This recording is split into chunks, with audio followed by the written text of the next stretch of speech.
Once again, welcome everyone to our latest Next Practices weekly call from I4CP.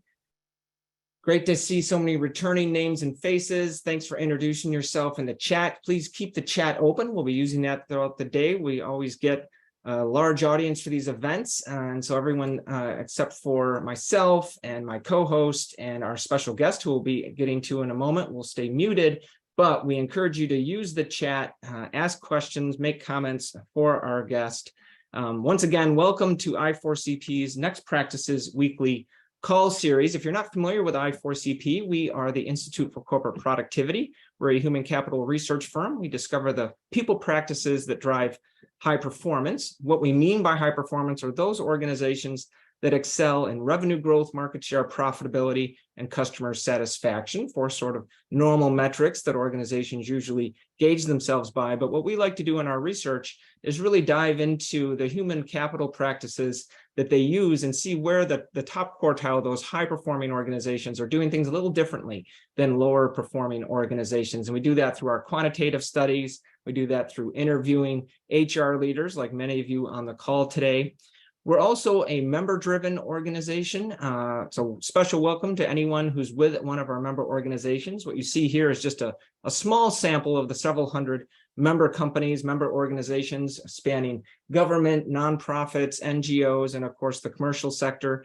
You see it really spans across all industries, large companies like Amazon, Microsoft, Ford, as well as some smaller companies. We've also got a nice cohort growing group of unicorn companies, smaller ones, fast-moving organizations. So it really spans across all industries and sizes. So again, special welcome to anyone who's with a member company that's with us today. If you're not with a member company and would like to learn more, just visit us out at i4cp.com or contact anyone that works for us. My name's Tom Stone. I'm a senior research analyst here at I4CP, and I've got the pleasure this week of co-hosting the Next Practices weekly call with our CEO and co-founder, Kevin Oakes. Good morning, Kevin. Morning, Tom. Good to be here. Good to be with you. I know you've been traveling a lot lately, not just around North America, but really globally. So it's great to have you with us. Good to see you. Glad you're doing well. Like I say, these are weekly calls. We won't be meeting next week. For most of you that are on the call that are in the United States, of course, it's a holiday week. So we're going to take the week off for the 4th of July holiday week. But you see, we'll be resuming again the following week. We've got calls coming up on the 13th, the 19th, where we'll have one at a little bit of a different time. So you can check the website for more information on that, targeting our friends over in Europe, the Middle East, and Africa. These next two sessions will actually be revealing some interesting study results. Our most recent report, the Productivity Predicament, which we'll be rolling out very soon. We're going to share some of the key findings with this audience in those sessions. And then we'll be back to having an outside guest. We'll have Celeste Warren talking about diversity and inclusion from Merck & Company coming up on the 20th. A couple of other quick announcements that I wanted to share. We have our company conference in March of each year, the Next Practices Now conference. It's in late March in 2024. Feels like we just rolled off the previous one. It was a great event for HR leaders. Registration is open, though, for those of you that are already making travel plans into the next year. We're already getting registrations coming in. In fact, we often get registrations at the previous year's conference. People like it so much, they're excited for the next year. So you can go to i4cp.com/conference and consider registering early for that. There's, of course, discounts on the registration when you do that. And then lastly, I wanted to note our current study that's in the field. I just mentioned the Productivity Predicament, where we've been analyzing the data, and we'll be coming out with some findings on that we'll be sharing with you soon. The one that's open now is on AI and HR, a very timely topic. We've talked a lot about AI on this call series in recent weeks and months. This study is AI and HR Implications and Opportunities. We've already had over 1,000 organizations take the survey, but it'll stay open until sometime late next week. So the link will be put in the chat. Open that up and maybe get to the survey after today's call. We'd love everyone on this call to represent your organization and be part of this survey. And we're getting some great global participation in this particular survey. And certainly there's a blending of the productivity findings with AI. And so there will be a lot of productivity aspects, I think, to this particular study as well. Yeah, because both traditional AI and the newer generative AI that everyone's talking about obviously can have a great impact on everyone's productivity. So with that, let's turn things over to you, Kevin, to introduce today's special guest. Well, thanks, Tom. And I am thrilled that we are joined today by Maren Waggoner. She's the SVP of People for end-to-end operations at Walmart, a company I'm sure everybody's heard of. Maren, welcome. Thanks for joining us today. Thank you so much for having me, Kevin and Tom. It's exciting to be here today. So, Maren, let's just start out with a little bit of background on you. Just would love for you to introduce yourself and really your journey in HR that's brought you to Walmart today. Yeah. It's funny. My journey at Walmart really kind of came by way of psychology. I studied psychology in undergrad in Germany in a university in Kiel, which is up north by the Baltic Sea. Excuse me, I'm from Germany originally, and really was always fascinated by human behavior, and in the back of my mind was always interested in economics and doodling with, do I get an MBA and go into business school, and kind of fell into this field of industrial organizational psychology. And so that ended up being the track I went down. So I got my master's in Florida at the University of West Florida in IO psychology, and then my PhD at Claremont Graduate University in organizational behavior. And really thought I was going to go down the consulting route. Had done some consulting projects through my university time, and thought, well, before I consult with companies, I should probably see what it's like internally. So started off at DirecTV internally and within an HR department, and honestly never left. So have been in HR organizations ever since. First in center of excellence types of functions, leadership development, talent management, performance, organizational design, effectiveness. And then kind of throughout my career journey, at some point, somebody asked me to, become an HR business partner. And, the rest kind of then led me here to Walmart, where I get to practice that today. Yeah, I'm sure that was great background being an HR VP and learning all aspects of HR through that role. Yeah. Well, Maren, let's focus now just on Walmart a little bit. I know how critical the associates are, certainly the frontline associates to Walmart. And I'd love to start just by talking about the associate experience and what are you doing from a value proposition for that audience? Yeah, I love it. We really see our employees, our workforce as associates. One company, and that's really founder led through Sam Walton and our founder days over the last 60 years that we've continued to grow our company. And there's a couple of things that have always been true in our company as we've grown over the last 60 plus years. And that's that we're people first. And we truly believe that our people make the difference. And so even as we've transformed our business models and continue to grow and expand, that people-centered has always been at the core of who we are at Walmart. It's very much embedded in our values. And so these days we describe ourselves as a people-led and tech-powered omni-channel retailer that's dedicated to helping people save money and live better. So our mission from a customer perspective is still there, but it starts with people, and then the tech-powered piece comes in. And then of course, we now give our customers how they want their goods, whether that's in the store or online. So omni-channel is key. And so from a value proposition perspective, particularly for our front lines, so that's in our stores, that's in our DCs, our fulfillment centers, but also think HVAC techs, think call centers. So we think about really our frontline associates. We talk a lot about to bring that mission to life, we need to create good jobs for our talent and for our associates. And then we truly believe that those good jobs can turn into great careers, lasting careers with us. And ultimately, we want to help our customers save money and live better. We want to also help our associates live better. And so from an HR perspective, we talk a lot about that our goal is to create good jobs that can turn into great careers and a better life for our associates. How that manifests itself is there's a lot to unpack, what is a good job, but it's kind of hard to have a good job if you don't have at least market attractive and fair pay and good schedules and good leadership and good tools. And so we explore a lot around what does it take to create a good job for our frontline associates. And then second is, how do we then help them get into a great career as well? So that could be, moving on to management or being part of our associate to driver program and going from a cashier to getting their driver's license and becoming a truck driver in a private fleet organization. So looking at the programs, the processes and tools to really unlock the career opportunity. And then lastly, on Better Lives, we want to make sure it's a good environment and we provide the support, the culture, and the programs to support the well-being of our associates as well, inside the workplace and outside of the workplace. Yeah, I love the career development aspects. I know we'll talk about that a little bit more, and just the mobility that you just mentioned, I think is fantastic. But I'm curious, we work with a lot of retail organizations. Few can match the scale of Walmart, but high inflation has certainly impacted retail across the board. How has it impacted you and your associates? Yeah. I think first and foremost, as HR professionals, it's so important to stay rooted in what is going on in the macro industry and, outside of our four walls, so to speak. And so obviously inflation being one of those pressures to be aware of and being steeped in. One thing we do at Walmart a lot is listen to our associates. So we have, and I think I'll get to that in a little bit more detail later on as well, but consistent feedback loops of what are the pressures they're feeling, what would be most helpful right now is just really important for us just in our routines day in and day out to make sure we keep a pulse to what's really going on.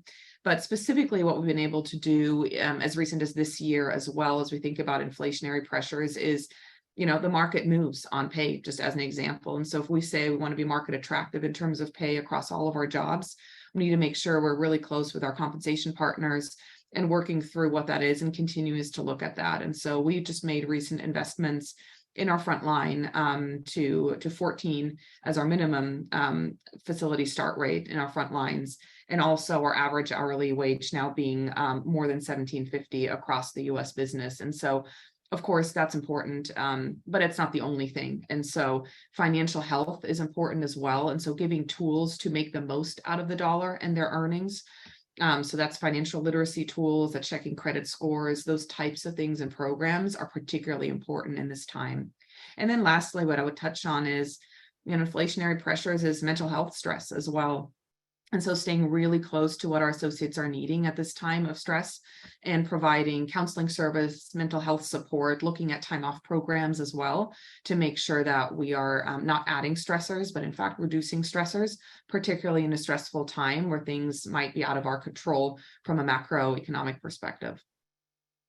And I want to talk about some of those issues in a second, just around well-being and the holistic side of that.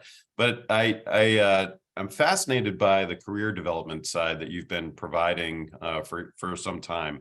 I know that you have an education program. You launched it about 5 years ago, I think, called Live Better You, which has been written up many times, and I've read a lot about it. And since then, you've saved associates nearly $500 million in tuition costs, which I think is just fantastic and admirable.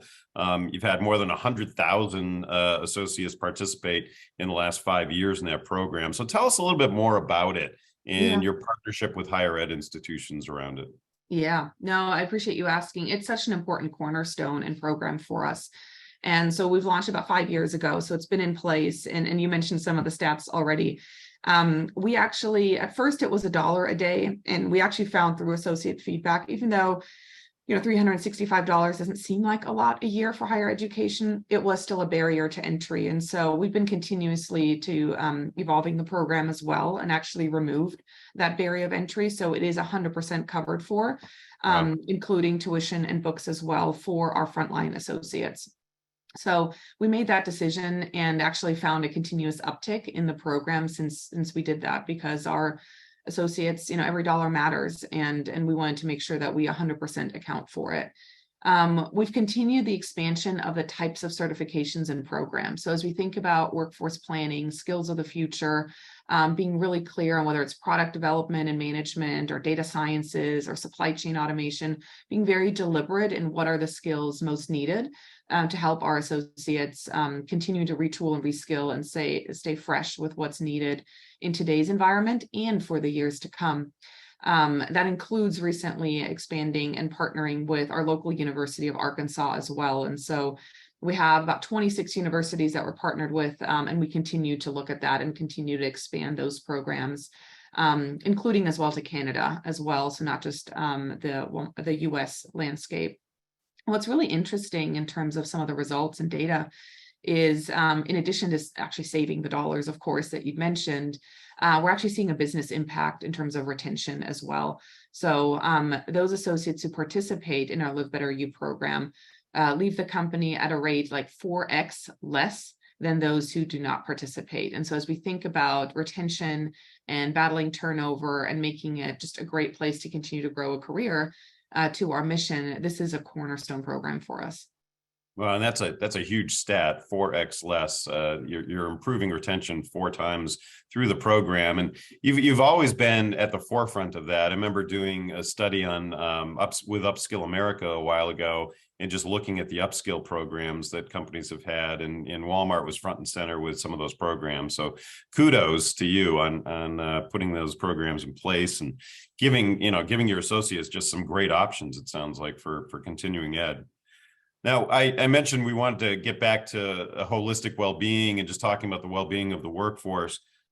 This is an area that we've done a fair amount of work on. Tom, I know you've been somewhat involved in this. I'll let you just describe a little bit about the study that we've done from a holistic well-being perspective. Yeah. Just to tee up also a poll that we'll do in just a second. This was a study that we did a couple years ago. The report was called Next Practices in Holistic Wellbeing. It is available. This is one of the reports that we made available to the broader public. So appreciate Zeta putting the link in the chat for that. We looked at well-being from 6 different areas. You see them listed there on the left. Obviously, physical health, the area that organizations have long focused on. Mental, emotional health, we found, and we've covered this on this call series many times, really was a driving factor, an area that so many organizations in the past 3 years during the pandemic and with everything else going on really focused on a lot. You already hit on financial literacy, Maren. That's an area that we saw, an uptick just recently as people were seeing possibly a recession coming around the turn, or at least mass layoffs at some organizations. But there are the 3 other areas too: community, career, and social relational well-being. All areas, all 6 of these actually correlated to higher performance. That was one of the key findings from the study. We haven't asked this of this audience in a little while, so our one poll question of the day, I was wondering, of these 6 areas of holistic well-being, which is your organization focusing on the most this year? We're about halfway through the year, 2023. Where is your organization putting the emphasis? And please select up to 3. If you only want to pick 1 or 2, because that's all you're really focusing on, that's great. Pick up to 3 that your organization's really focusing on the most this year. And we'll let folks have another few seconds, another say 10 seconds, and then we'll close the poll. The votes are coming in fast here, and it'll be interesting to see what everyone on the call, as I say, we haven't asked this on this call series in at least 6 months. So I'm curious to see what the latest is. Yeah, I know, and we asked this through the pandemic a few times. I'm guessing, Tom, that the answers will change a little bit from what we found in the heat of the pandemic, for sure. A little bit. If you'd have asked me up front what the number 1 would be, I'd still say it's mental emotional for 2023. At some point, we maybe will have invested in that so much that it'll curb a little, maybe starting next year. But I wouldn't have really known what the second and third results would be. So here we go. I like that Maren had mentioned financial well-being, because I think that probably is, is one that gets a little bit ignored sometimes by organizations, right, but more and more are recognizing the importance of that. Yeah, I think it actually came through in the chat too, that, our education system, at least in the US today, doesn't always focus on that either, even high school, so we think about it. And so how can employers play a role, especially, in an industry like we're in with retail and frontline jobs where people work part-time while they're in school maybe, and how do we get that in the hands and the information to them as quickly as possible? Yeah, so here's the results. We've got mental emotional health was in the lead, so my prediction would have been correct on that, but just barely over, interestingly, career, happiness with job, advancement opportunities, learning and development. So very interesting to see that as high as it is. That was not the case when we did the study 2 years ago with the report that I shared. So very interesting that that's as high as it is. Yeah, for sure. So, Maren, it would be great if you could just kind of walk through these areas of holistic well-being and tell us a little bit about what you're doing at Walmart for your associates. Yeah, absolutely. And it's great to see this framework actually, because I think holistic well-being is definitely a theme, and it gives me some things to think about too as we can take it further. I would say for us, the big focus has been really probably the first three. So we define well-being at Walmart in terms of mental well-being, physical well-being, and financial well-being, and then carve those out as priorities for us and programs, initiatives underneath each. We spend a lot of time on community and career and societal and relational, but honestly, this is giving me something to dig into further as well. But I'll touch on our three of mental, physical, and financial. On the mental side of it, we know mental health is so important. We actually launched this year mental health awareness training to all of our managers, including our facility managers. So think store manager or distribution center manager. And we've had over 10,000 people, so managers of people, take it in the first month that we've just rolled it out. So it's been a huge uptick for us. Of course, our corporate managers go through it as well. So this is an all company bet that we're taking around mental health. And these are things of what to do when you see somebody being in trouble and they might need help, and really behavioral techniques to lean in. So not just referring them to resources, but really from a behavioral standpoint as well. And the feedback we've gotten, including for our frontline leaders, has been absolutely incredible. So we're really excited about this. In addition, we also want to make sure we give associates the resources they need when they need it. And so we've had free counseling sessions for a while. It was free 10 counseling sessions for our associates or their family members, even if they're not on our Walmart benefits plan. So this is really something available to all. And we recently this year actually upped that and doubled it from 10 to 20 free counseling sessions. And I mean, it was incredible. We had our shareholders event here in late May, early June, and associates from all over the country fly in and had a booth around our benefits and mental health and awareness. And they were so excited to take that back to their facilities anywhere across the US. And so we're really seeing the uptick there, especially because it's relevant to family members too. On the physical side, we have Walmart benefits, of course, and continue to evaluate those programs.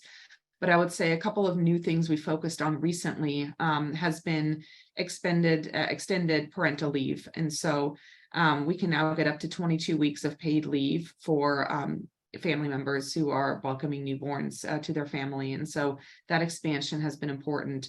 And then also we've invested in new fertility and adoption benefits as well for family planning. Wow. On the financial side of it, as I mentioned, I'll just maybe dig a little bit deeper into it. A lot of it is frontline focused as well, because it's really where the most need is. Most of our associates in our facilities, and I can talk about this later too, have a digital device, like an actual phone device that we provide to them, and then have apps on there that they can use. And one of them is really around budgeting. So we have financial planning tool applications on the devices that we give them. They can check their credit score for free. They can use it for budgeting and making the most of their paycheck. And so that technology and that device strategy has really helped us be a platform where we can launch certain applications that are most relevant to our associates. And that's been really helpful in the financial well-being space in particular. That's great. I mean, some of those benefits are just amazing. As Tom put in the chat here, particularly those family leave benefits. So you're making such a huge impact when you have such a large workforce, but it's so critical today. And we hear a lot about that, from different segments of society, just sort of the lack of family benefits, particularly in the US versus some other countries in the world. So I think that's fantastic what you're doing, Maren. Yeah, it's been, I mean, there's always more work to do, but we're proud of the investments we've recently made. So you mentioned some of the digital tools. Do you want to segue into that a little bit? Yeah, absolutely. So the biggest thing has really been actually equipping our associates with devices.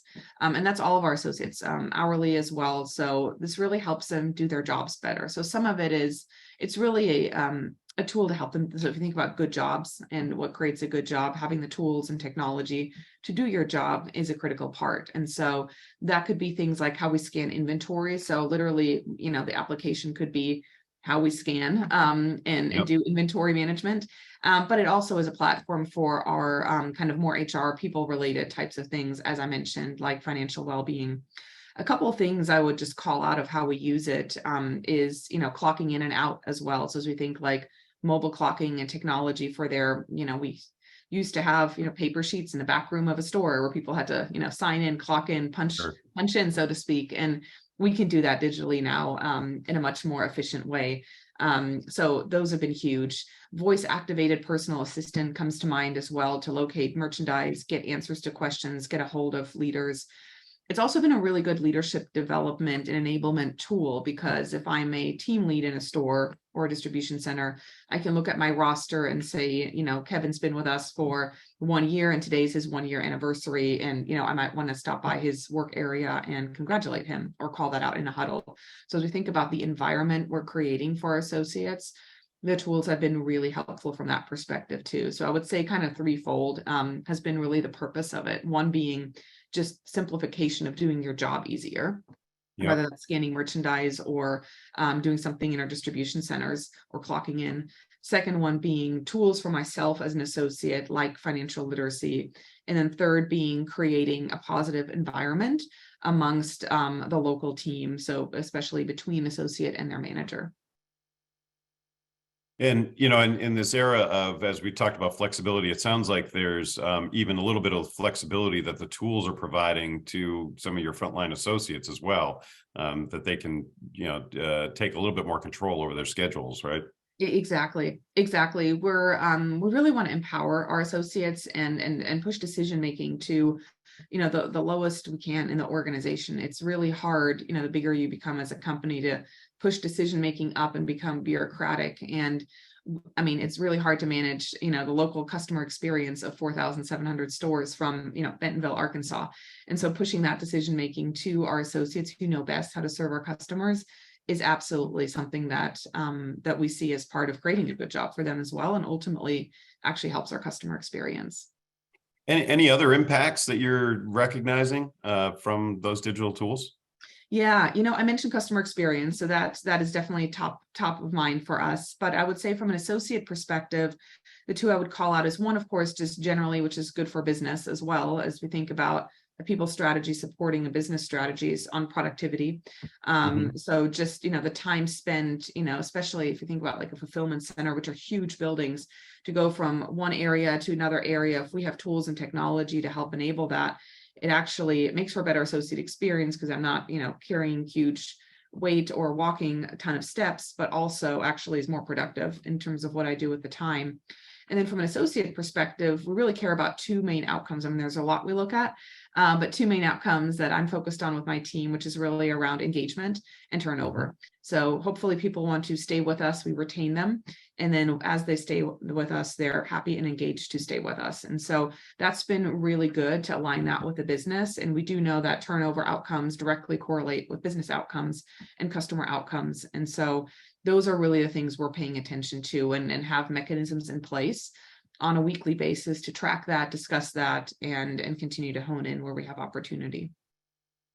And, I guess I'm curious from an HR perspective, are these tools helping, with some of your people decisions? I'm sure you're getting a lot of data, from these Yes. tools you can probably leverage with those people decisions. 100%. I mean, one easy one, just on the spirit of listening, is we have, it's called Ask Sam, and it's an app on the devices that our associates have.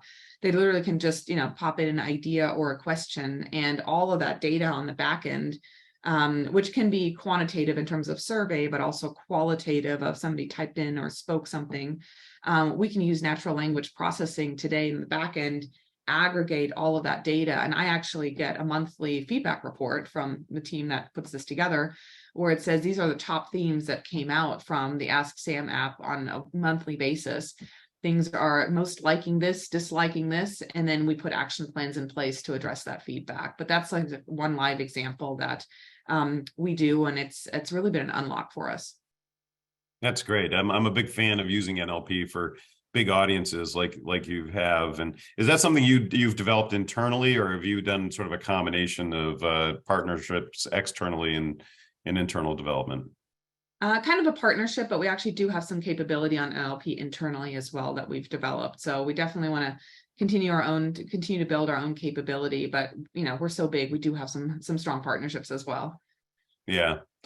Well, I'm a big fan of culture overall, and using NLP and listening strategies has been such a big part of how do you change culture, right? It's the first step in my book, Culture Renovation. And, I'd just be curious from a culture perspective, how have you leveraged that? You're getting some great sentiment analysis. I'd just be curious how it's impacting the culture overall. Yeah, it's a great question. I think on culture, it's kind of two parts to the story, I would say. The first part, which I think will never change, that chapter, which is rooted really in our history and our culture. So founder-led culture of Sam Walton, and he founded the culture and the company really on 4 values that we see as standing the test of time. So we really don't see those changing, and we instill them in every cultural moment we can. And those 4 are respect for the individual, striving for excellence, service to the customer, and acting with integrity. So those 4 are our cornerstones. It just happen to be our Walmart values, again, from Sam Walton days. And so we're really clear on those being our North Star. So whether that's interview guides and as we hire, or onboarding materials, or things in our leadership development program, or how we recognize and reward associates. So thinking of all the HR levers to embed culture, those 4 never change, and they're pretty deeply embedded in all of our ecosystem. So that's really strong in our foundation. Now, as we think about, how do we continue to evolve and embed that? It's been really exciting to embed that in new leadership development programs. Again, the 4 values don't really change, but we do look at what our mission statements are, how we service our customers, how we teach and train, what skills are important. So I would say that's the second part of the chapter, like that's the evolution. So what I mentioned earlier of being people-led, tech-powered, omni-channel retailer, that wasn't always our headline that we used, because we weren't always an omni-channel retailer and we didn't always have the technology. But the foundation of our values always stay core, and they stay static, so to speak. And then, the rest in terms of how we serve the customer then, which is one of our values, that's where we continue to evolve. And so we're continuing to focus on speed and agile ways of working, and continue to lean into new skills and new technology. But that's kind of how we balance it. Like, values stay set, and we continue to progress, from how we serve the customer perspective. And that's really how we shape our culture. I love it. I've always been impressed when companies have kept their values for so long. I mean, I guess it's just a testament to how good the values were to begin with, when Sam founded the company. And so I think that's, that's really, as we talk about renovating culture, it's sort of the foundation of, that old house that you're renovating, right? And you've got values that have persisted and have been great, but you're constantly renovating to improve future value. So it sounds like, you're continuing to renovate through the times. And I'd just be curious, what things have you done lately to renovate the culture of the organization? Yeah, that's a great point. I like that metaphor a lot. That's just really fitting. Foundation is, strong, but we're renovating. One thing we've kind of really introduced and furthered is on the topic of leadership development. I think as HR professionals, that is one of those that stands the test of time too, right? If you have good leaders, the rest kind of falls into place. And that could be, in any kind of work setting and for any workforce. And we recently, especially post-COVID, post-pandemic, where a lot of it was remote, we couldn't go out and travel stores as much. We hired a whole bunch of people. I mean, 500,000 people. So it was time for us to renovate in the spirit of leadership development, or just kind of up the ante on that. And so we recently rolled out what we call Manager Academy, which is really for our frontline leaders who are facility level leaders, but we're also bringing that to market level leadership and so on, across our stores, across our supply chain. And we actually bring them to Bentonville for a bit of an immersion from a leadership and cultural perspective too. So the conversation we just had around culture staying true, but how do we continue to grow as leaders? is very much something that that we're focused on in that program. And in that, they have a chance to connect with one another and share peer best practices on just leadership and what's going on, but also meet our executive leadership team. We really have our C-suite leaders popping up and doing huddles with them and saying hello and listening to what's on their minds. Like, we carve out that time. And then they get to tour our facilities as well and connect to the innovation spaces. So we have kind of what we call a market fulfillment center attached to Store 100, which is here in Bentonville. So they get to see the latest and greatest technology. Or if we have drone delivery, they get to go see that as well, so they can take it back to their stores. So we're excited about this. We have as a goal over the next couple of years to get all of our store managers, distribution fulfillment center managers through that program, as well as their market managers, because one of the first thing we heard from the store managers going through the pilot was, hey, when's my leader going through this? So the ecosystem around leadership is really important too. Very good. Now, the scale just is so impressive and daunting as well. But as you think about listening, and Tom, I know I saw something in the chat where folks have asked about the listening strategy. I'd love to just hear some of the mechanisms and approaches that you've been taking to gather feedback from the associates, which again, it's well over 1 million, so it's just a daunting task, I'm sure. Yeah, it is. And then it's like, it kind of isn't, if you're so clear on, and this actually is a kind of a founder thing too, like Sam Walton literally walked around with a yellow notepad. Now that's really hard at scale, right? To have like a piece of paper for as you grow stores. But luckily with technology today, like the technology I mentioned, where people can use their devices and type in or speak in and give us feedback really at any point, any day, any shift they work. And we can use technology and NLP to look at those themes and trends, make it so much easier at scale. And big data actually helps us there. So as we think about Gen AI as well, and technology in the future, that's actually, big data helps us there. And so now we have the technology to harness that. I think your question on listening more broadly, how we do it, I would say it can't be a one size fits all. So while I'm super excited about the technology of they can type in their idea or question, it's also really important that we still do facility visits, and we host, tried and true, what we call listening sessions. In fact, I was in one this morning. We had one here in the corporate office. We just invited in, senior managers here in our corporate office and just had a listening sessions with them. Like, hey, executives are here. We had cross-functional representation. Anyone can grab a mic. The auditorium was full, and just share what's working, what's on your mind, what's your pain point. And so we host those sessions on a regular basis, including to our frontline associates as well. And so that's another mechanism we use. And of course, we have teams who can use technology to gather all that feedback that's being said, and we make sure we action on that. We have our annual engagement survey as well. So just like any other company, I'm sure many companies and folks on the chat as well have an annual or some kind of regular cadence of an engagement survey. So we do that. We actually, for our front line, though, do also a monthly pulse survey, just because once a year is, not quite enough.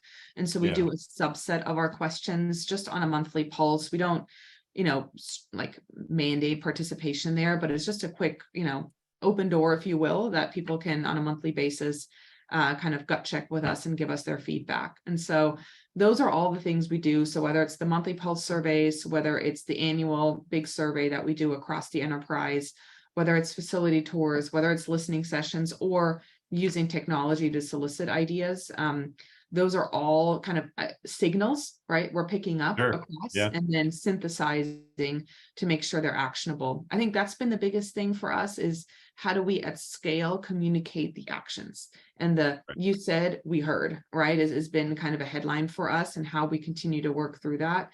Luckily, we can use technology for that too. And whether that's communications channels or websites where we can publish, these are all the things we heard. Here's the tracker, here's what we're doing. I would say we continue to get better at that. We probably still have some opportunities to get better, but we really want to hold true on, you said, we listened.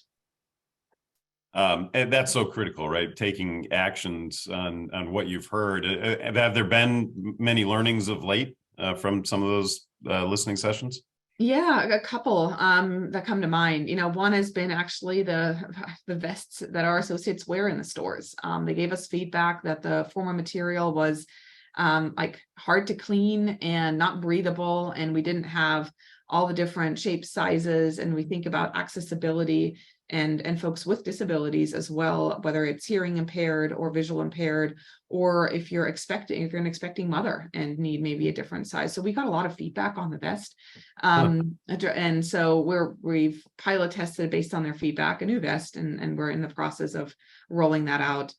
The other one was in the spirit of safety and security. We can use our devices again to mark people safe, kind of like Facebook, mark me safe. If there's an event happening, think a hurricane as an example, coming through Florida. And what we found through the feedback from our associates was, that's great. We can have people marked safe when they're on the clock, but what about folks that we care about that are employees, but are off the clock? But how do we make sure them and their families are safe? And what's the right way to work through that? So that was feedback we heard as well. So those are just two recent examples, more in the HR space, that we've been able to do some work on and deliver for our associates. As Kevin mentioned, the chat has generated several questions, and a couple of them were focused on listening strategies. So appreciate the greater detail there. I'd like to combine a couple of aspects of Eric's question and then a sort of more broad question from Jacob, in that wondering, out of all the mechanisms you've talked about, which produce for you as an HR leader or some of your peers, maybe insights into the leading indicators for engagement or disengagement.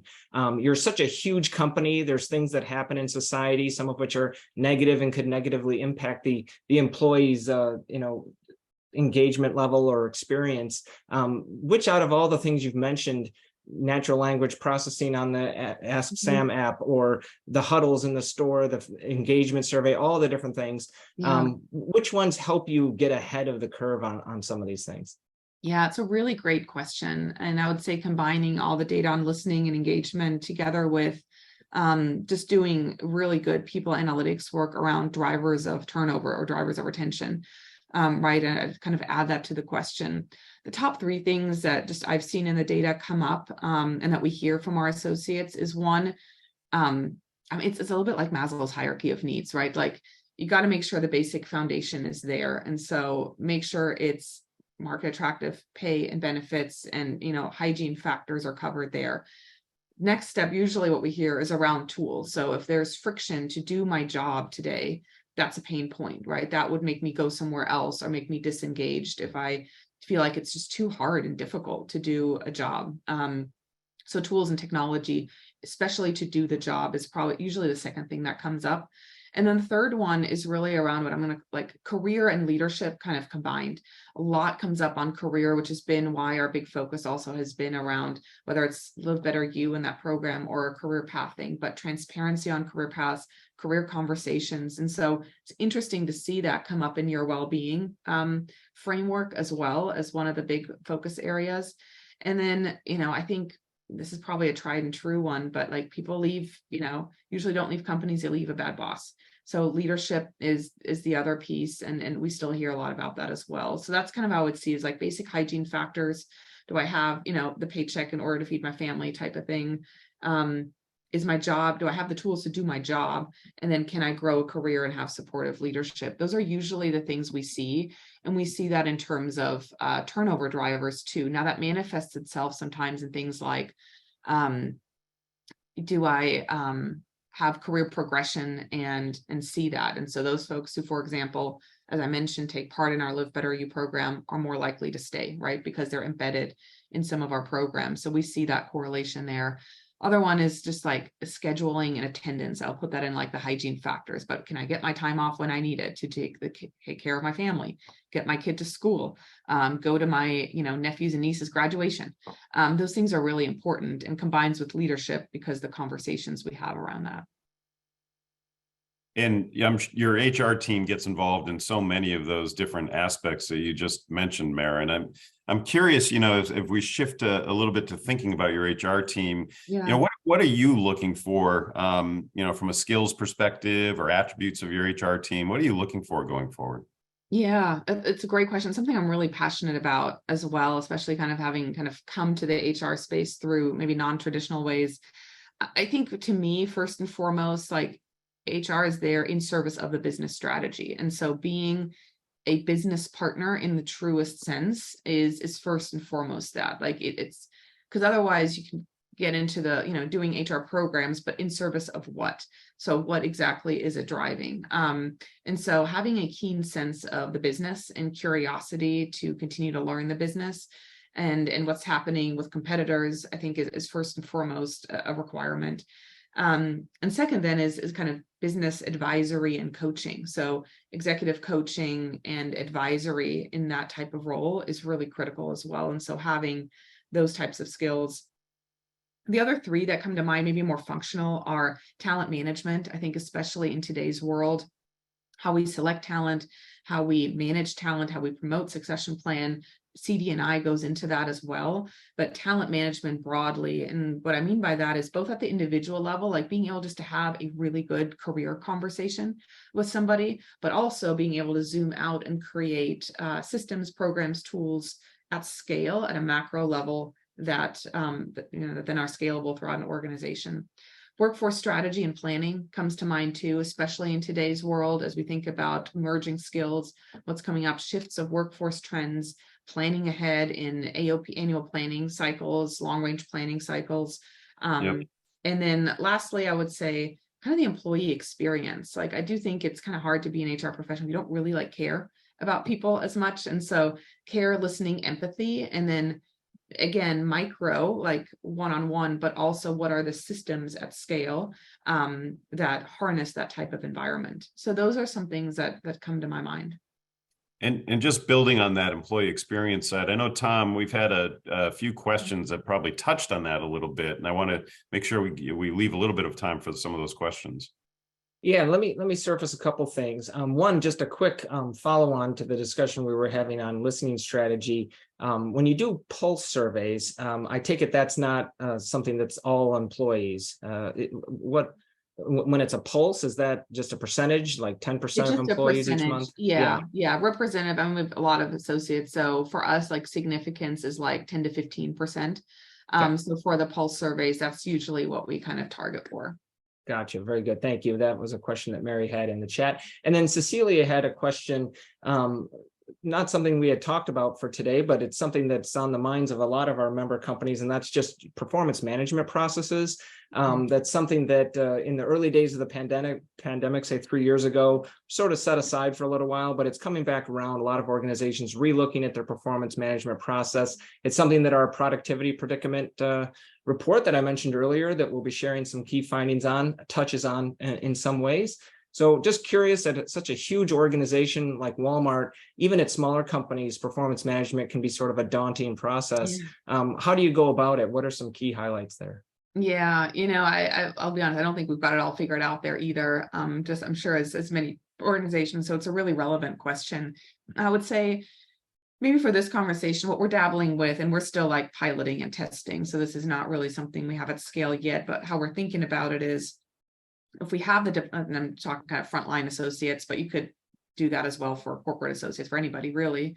If you've got the devices and like when somebody was hired and you have some of their maybe productivity information in here as well and feedback, and Workday as an example has this as well, like you can give and receive feedback, right? So you essentially have a lot of data and you could have that in a digital container. You could also think about how do we nudge leaders to be more effective leaders. So Kevin, maybe you get a nudge of like, Maren has been, now in this role for 6 months, let's do a check-in with her and like nudge the questions. And we could be a bit more behavioral around it to have good feedback mechanisms. So it might be, hey, how are you doing? What are some of your strengths? What are you most proud of? What are some of your development areas? And more from a feedback and coaching dialogue perspective. So those are some things we're toying with right now, is how do we strengthen the interaction? Again, people-led first, but tech-powered, to strengthen the relationship between our associates and our managers and help our managers be more effective, tech-powered as well, which could be nudging technology and even prompting really good questions for them to ask. And then, ideally using even some of the data on their associates to help them on that, to celebrate wins and successes. So those are some things we're dabbling with and talking about. We don't have this at scale yet, but I see that as like something really interesting to continue to unpack in the future. And really what it comes to is good human interaction and good feedback mechanisms as cornerstones. That's great. And I love thinking about that from a future perspective. And it just dawned on me, Maren, probably unusual in today's conversations, but we've gone this long without really talking about generative AI or chat GPT. And I'd just be curious, as you're thinking about, future trends, how are you guys thinking about using AI or just any other technology from a trend perspective? Yeah, it's a great question. We are definitely in like sandbox environment in this as well. And Donna Morris, our Chief People Officer, recently published a LinkedIn post on this as well. So I definitely encourage the team to check it out, or if you guys want to share it. And it talks a little bit about how we're thinking about it in the HR space. And I think the two things we probably see our role from an HR function perspective, just in the Chat GPT, Gen AI conversation, is twofold. One being, we are, enablers of the business strategy. So as org design or jobs are changing, how we think about skills of the future and bringing in that type of talent, like the impact of Gen AI on the work, right, that an organization does. That's a conversation HR should be a part of, generally speaking, because it also is like, how do we recruit for talent and upskill and train and all those things. So that's one set of just conversations. The other one is, how do you apply Gen AI to our own HR function, right? Like take our own medicine, so to speak. And I think the early work that we're looking at there to remove friction from existing HR processes, quite frankly, are three things that we're dabbling with right now in the Gen AI space. One is content creation. So as we think about communications, ways to engage, I think I saw a chat question as well come up of like, how do we engage associates who don't have digital devices? Well, how do we get content out to associates, whether that's through a laptop, maybe an email or other ways, but content creation and curation could be one way to leverage Gen AI. A second one is search. So we probably all like searched for whatever policy, and it's been really hard to find.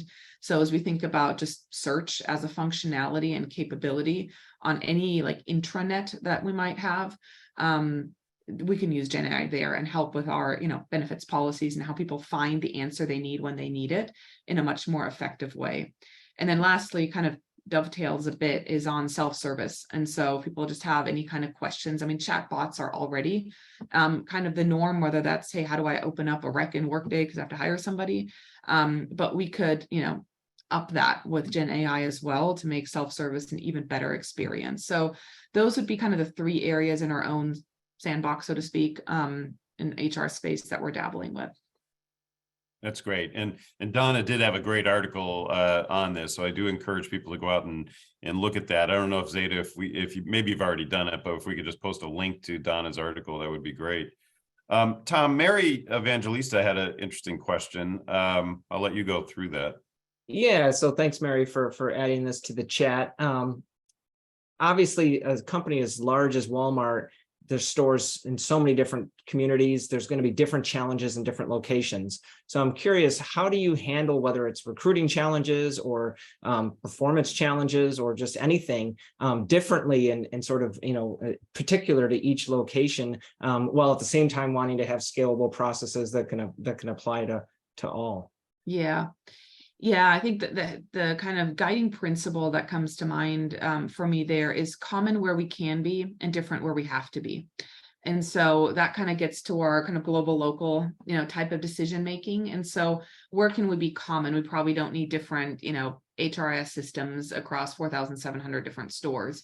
But we probably do need, different ways on how we recruit and what does local recruiting talent look like, and career fairs or local universities we partner with. And so on the recruiting side, we're actually pretty localized as we think about our frontline talent, just given that nature of it, versus other things like systems, tools, benefits, obviously, that are much more global. I think the only other thing I would say is the piece I mentioned earlier around decision-making and autonomy to the local level. Our associates in our local facilities know best how to serve themselves and how to serve the customer as well. And so making sure we put the right leaders in place and that we spend more time on good talent management practices to put the right leaders in place and develop them. And then really let like let the local businesses run and to serve the customers and our associates. So provide the infrastructure to support, but then decision making day to day, really a lot of that is best served at the local level at this scale. And that also is a great way for us to develop future leaders. Well, Maren, I've mentioned scale several times, and I'm just so impressed by what you're doing at scale, but keeping things local and really utilizing technology to make a lot of that happen. I love what you're doing around employee experience and particularly the career development side for your employees, and that's showing in the business results, which is just fantastic. So kudos to you and the team, and to Donna's leadership as well. And what you've done from an HR perspective. I think there's a lot of learnings here for companies of all sizes that they can take away from this. Thank you. It's been so great to have this conversation with you today. And I so appreciate the invite and looking forward to learning more from other best practices too. Tom, Well, I know thank you. We wanted to give another plug too for the AI survey, but before we do that, Maren, I want to say thanks. Thanks for joining us. This has been fantastic. Thank you. Yeah, and I'll double down on that. Thank you so much, Maren. Great sharing today. Zeta was able to find the article on LinkedIn written by Donna Morris, your Chief Human Resource Officer. So great to be able to share that out in the chat for everyone. And yes, wanted to plug one more time our AI and HR implications and opportunities study. The survey is in the field now. It'll be open until sometime next week. So if you can click that link in the chat, open it up. It should only take about 15 minutes. We'd love to hear from everyone on the call today. Get your organizations represented in this. When you do so, you will be amongst the first to get the data, the aggregate data from the survey. We're always very transparent with that and open to sharing that as part of this process. So once again, hope everyone can participate in this important and timely study. If you have any questions for I4CP, you can reach out to me, thomas.stone@i4cp.com, or you reach out to Kevin, go to our website, get in touch with us if you'd like to learn more. Once again, big thanks to you, Kevin, for co-hosting today. It's been a great conversation. And thanks to Maren, you were a great guest, shared so much. The chat had excellent questions. I know everyone learned a lot from you, so appreciate it. Thanks everyone for attending, and we'll see you again in 2 weeks. Once again, we won't have a session next week, but we'll be back a little later in July when we'll be sharing some of the results from our productivity predicament report that will be fresh off the presses at that point. So thanks everyone. Have a great rest of your day and a great weekend. Thanks, Tom. Thanks, Maren.